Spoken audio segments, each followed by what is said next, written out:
Muri yeZimbabwe kana mapurisa akuuraya vanhu zvine chirevo chei mukati ende zvinodzidzisa chii? Utsinye. Mapurisa ndiwo anenge achifanira kunge achichengetedza mutemo munyika yedu yeZimbabwe. But kana vakutyora mutemo toteedzera ani? Ndichikutambirai zvekare pano paHatirare 263. Kana uri munyowani pachannel ino yeHatirare, chandinokumbira ndechekuti usubscribe wotena on the notification bell.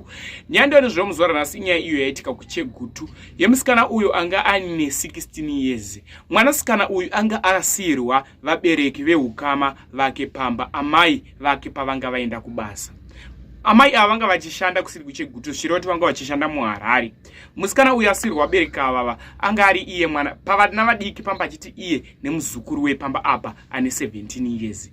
Zviri kunzi pamba apa pakashaika $100, pashaika $100, vabereki vemwana uyu vanosvika ivo 5, hama dzemwana uyu dzimwe dzinosvika idzo 5 dzakarova musikana uyu. Dzamurova vakabva vazofunga pfungwa yokuti aiwa regai tiende tinoimhan'ara kupolice station, akarangwa nemapurisa mari zvimwe ingabude. Vaenda kupolice station vakanotora mapurisa 2 akazosvika akati chimbotipai timboranga mwana uyu, pavakazomusunga mumaoko necheni. Vakarova mwanasikana uya but anza yaibuditsa ndeyekuti inini mukundirovera mahara, mari handina kuba. Vakazomusunga necheni zvekuti unenge wakadaiswa pamuti wakasungwa maoko kuseri, vachimuranga mwanasikana uyu. Vari pakati pemumurova vakazofonera amai vemwana uyu. Mwana uyu paakafonerwa chaakakwanisa kupindura akati, mwana wangu kubva ndichitanga kumurera ahabe mari ende haasati ambobira munhu mari, haana bad records yekuba mari. Ava vanhu ava vakabva vati aiwa kuno kwava mari isusu takumuranga, zvikanzi rangai muchiziva kuti mwana kwete kuzondikuvadzira mwana wangu.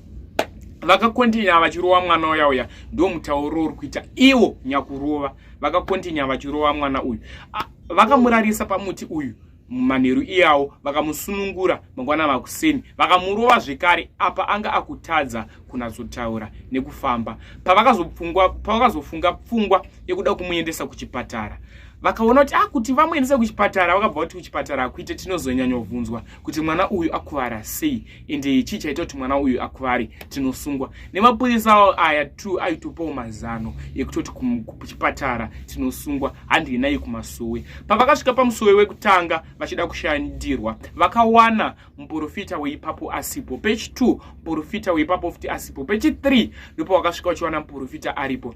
Zvakanzi imimi muri kuyere munhu akafa kwandiri kuti ndimubatsire sei? Hamusi kuonerwa kuti mandivigira chitunha, muri kuda kuti ndipare here mhosva?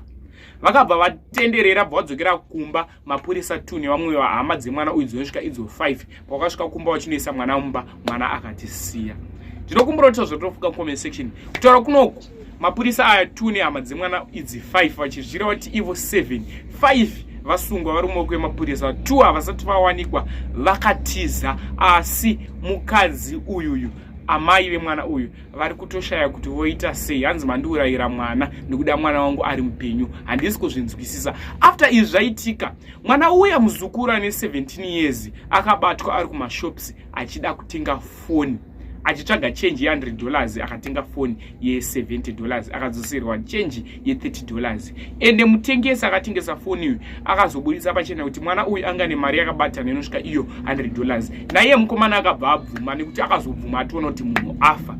Ndinokumbura kuti zvinofika comment section musikana uyu afira zvinhu zvaanga asina kuba. Ndinokumbura kuti zvinofika comment section mapurisa amana, ngatichengetedzei mutemo munyika. Makutora mutemo wacho muchiuisa mukati moupenyu makuuraya munhu.